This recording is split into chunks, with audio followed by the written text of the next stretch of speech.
To access Gemini on the Google Pixel 10 Pro, all you have to do is just to start by opening Play Store, go to the search, and simply download Gemini application. If you didn't download that during the first setup, you will have to manually download Google Gemini AI from the Play Store by clicking on the download button. And right now, when the download is finished, you can find Gemini in your app drawer just over here. Or if you are not using app drawer, you should find it on your screen.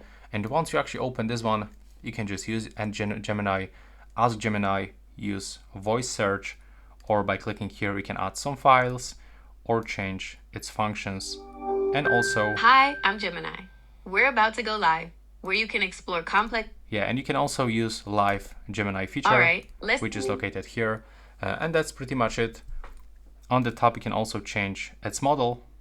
You can upgrade to the AI Pro also, but you will have to pay for it for sure.